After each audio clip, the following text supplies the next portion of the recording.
Hi guys, welcome to the vlog. I-unbox ko yung bagong nabili kong sneaker. Puma Jamming X Prime. Puma White Asphalt. Ayan o. Ayan. So, this is the box. Puma. Ito ang latest na nakakailigan kong i-collect. So, ito. Tingnan natin. So, boom! Ayan. Ayan yung itsura niya. Ayan. So, ayan. Iikot ko Ayan. Ayan. Unang tingin, hindi siya puting-puti. So, parang meron siyang grayish na line.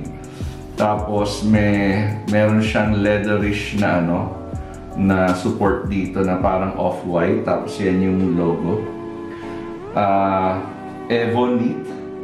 Ebonite yung kanyang material, napaka-breathable. And then ang ganda niya. And then meron siyang mga parang ayan, yung mga foam na ganyan sa ilalim. So ayan. So ayan, yung itsura niya. Ito yung ito yung ilalim niya, For protection, ito, control, tapos ito. Parang nakikita mo yung nasa loob. Ayan. Ayan. So, ayan. So, ito yung isa.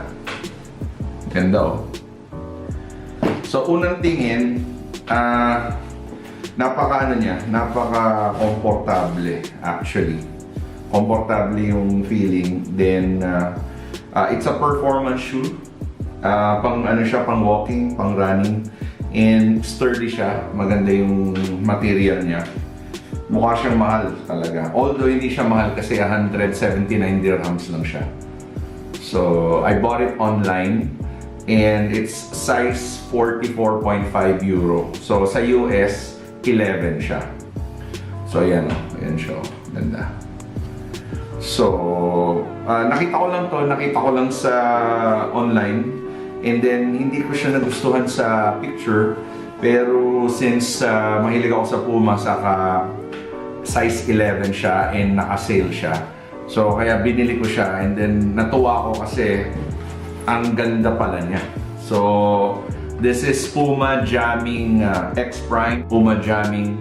And ito, it's a cool shoes na similar siguro sa Boost and then napaka-komportable niya. So, makikita nyo na isusuot ko siya with shorts and pants. Just comment kung nagustuhan nyo. So again, this is Puma Jamming and just watch yung towards the end ng video kung i-review ko siya on feet. So makikita nyo siya sa akin na suot ko siya on feet. Okay? So guys, watch this.